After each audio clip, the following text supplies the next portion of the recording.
Hi friends, இதுக்கு முன்னாடி நம்ம வீட்டில் வந்து தக்காளியோட விதையெல்லாம் போட்டு முளைக்க வச்சுருந்தோம் இல்லையா, அது நல்லாவே முளைச்சி நல்லா வளர்ந்துருச்சு.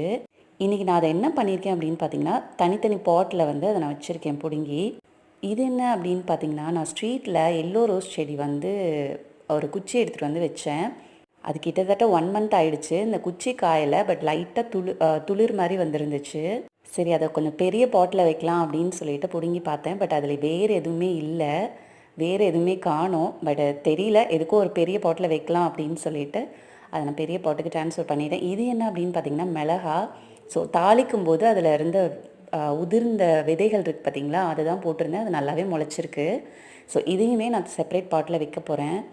பார்த்தீங்களா, ரோஜாப்பூ செடி வந்து பெரிய பாட்டில் ட்ரான்ஸ்ஃபர் பண்ணியாச்சு. பார்ப்போம், கொஞ்ச நாள் வெயிட் பண்ணி பார்க்கலாம் அதில் ஏதாவது லீவ்ஸ் வருதான்ட்டு. இது பார்த்திங்கன்னா ரெட் ரோஸ் நம்ம முன்னாடி வச்சது, அது திரும்ப நிறையா மொட்டெல்லாம் வச்சு பூ பூக்க ஆரம்பிச்சிடுச்சு. இது பார்த்திங்கன்னா என் பொண்ணோட செடி, அதுவுமே நல்லா திரும்ப திரும்ப பூக்குது. ஸோ நம்ம வந்து இன்றைக்கி வேலை என்ன அப்படின்னு பார்த்திங்கன்னா, இந்த தக்காளி செடியும் மிளகாய் செடியும் செப்பரேட் பாட்ஸில் வைக்கிறதா. So successfully ton. இதெல்லாம் எப்படா காய் காய்க்கும் அப்படின்னு சொல்லிட்டு செம்ம ஈகராக இருக்குது. அடுத்து பார்த்திங்கன்னா நம்ம இன்டோரில் வச்ச மணி பிளான்ட்டும் ஓமவல்லியும் தான். அதுவுமே பார்த்திங்கன்னா சூப்பராக வளர்ந்துருக்கு. இன்றைக்கி காலையில் நிறைய புதினா பறித்தேன். ஸோ துவையல் அரைக்கிறதுக்கு. அது பார்த்திங்கன்னா அந்த மிச்சம் இருந்த குச்சியெல்லாம், நல்லா இருக்க குச்சியை இதில் சொருவி விட்டுருக்கேன். இந்த வீடியோ உங்களுக்கு பிடிச்சிருந்ததுன்னா லைக் பண்ணுங்கள், ஷேர் பண்ணுங்கள், சப்ஸ்கிரைப் பண்ணுங்கள். Bye bye.